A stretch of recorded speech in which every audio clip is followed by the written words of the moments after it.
So Brexit, there's a lot of talk. Brexit is opposition to globalization, and if you want to use it as a way to change the topic, that's fine. But if you're actually seriously arguing that Brexit is the same thing as ultra globalization, it's not. Okay, and anybody claiming as much is either being disingenuous or is just misinformed. It's a reactionary nationalist knee jerk. And if there's anything that unites, there's lots of different kinds of leftists, okay? But one of the very few things that all leftists can agree in is that none of us like nationalism. That's imagine there's no countries kind of thing. Like, if you're a nationalist, you cannot be a leftist by definition, okay? So the entire ultra globalization movement was rooted in the rejection of nationalism as much as it was. It wasn't. There's a reason why we call it. The media wanted to call it anti-globalization because they wanted to skew the people that had these opinions as nationalists, right? That was just a hit job, right? And so we reacted as ultra globalization because nobody in the ultra globalization movement was opposed to globalization. What does that mean, right? It's like people saying that they disagree with evolution. Like you don't disagree with something; it's a fact, right? Like what are you opposed to heliocentrism? Like, what does that mean, right? Globalization is a fact; it's happening. Um, we can do it one way or we can do it another way, right?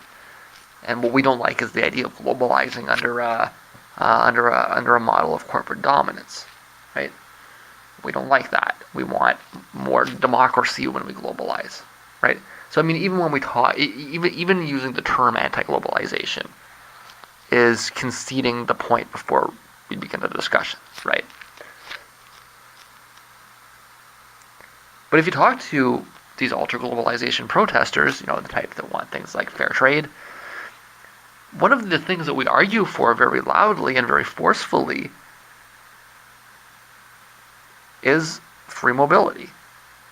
That's one of our loudest arguments. There's no free mobility in NAFTA. They've got things like temporary workers, and they bring them over there, and they give them they let them pay them less than minimum wage. If you got rid of all of that, bureaucratic structure, and you just let people go over the border, the free movement of peoples,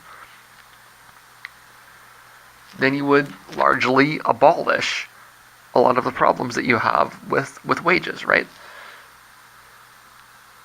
The advantage that Mexico has in paying people a lower amount is only possible because there's a border. If you got rid of the border, then there would be no advantage. And that's what the EU did. That's a good thing. It's progress. It's progressive, right? And like I say, it's not just me saying that. I didn't just make this up. Okay? The ultra globalization movement has had that at the center of its arguments for 20 years. It's one of the most central parts of their argument. But mobility was the biggest single factor in Britain's choice to leave the EU. It's the exact opposite phenomenon.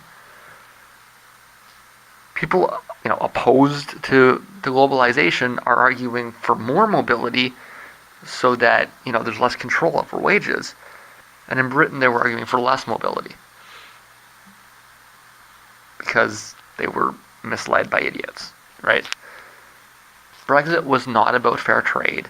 It was not about slave labor in the third world. It was not about Chapter 11 style kangaroo courts. It was not about any of the things that ultra-globalization people fight against. It was about immigration. It was about xenophobia, okay? That said, there has certainly always been this national fringe out there, and the media plays into it, meaning that a lot of people that only know the issue from a distance might think this. And it's the only reason why they're able to continue this. Although, like so many of the things in the internet era, you have to wonder just,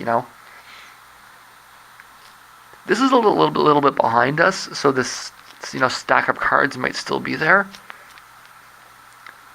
I kind of almost hope that people. I almost hope this does get picked up so that people can look into it and learn that they were lied to for a long time. No, those people protesting weren't nationalist idiots. They were mostly hard leftists. And they were arguing for the collapse of borders, not for the strengthening of them. And anybody that's been to one of these rallies knows that when you go there, these nationalist fringe groups get totally marginalized. They're not welcome. Okay? I've been at free trade protests where people are spending more time yelling at nationalists than they are protesting the trade blocks. It's an alliance that the left refuses. Okay? Left-wing groups will not make that alliance because they don't see the issue as a simple disagreement.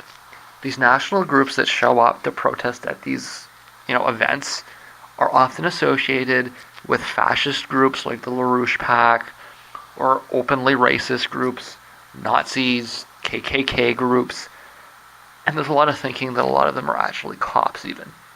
Okay, these are people that the left cannot form any sort of temporary alliance with, and as soon as they get there, they become the focus. Okay, protesting the trade deal becomes secondary. There's a Nazi in the crowd. We got to go after him instead, right? So this is a horrible comparison. It's the exact opposite. Okay, the right comparison to Brexit is to Trump, and we need to collectively come to terms with that, rather than deny it or try to spin it or whatever else it is people are doing with it. So what is the relationship between ultra-globalization groups, and the EU? It's complex. Okay? On the one hand, yes, the EU is an anti-democratic institution that works for the investor class at the expense of everybody else, and our ultra-globalization forces know that and have loudly articulated it, okay? The ultra-globalization groups are no fans of the EU, okay? But on the other hand, it's helped to functionally tear down borders throughout Europe. And that's a really big positive. People can move freely. That's huge.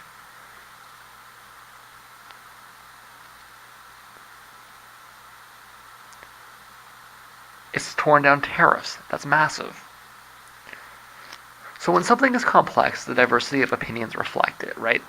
But I think a proper survey process would find that most ultra-globalization types would view Brexit as a step backwards, okay?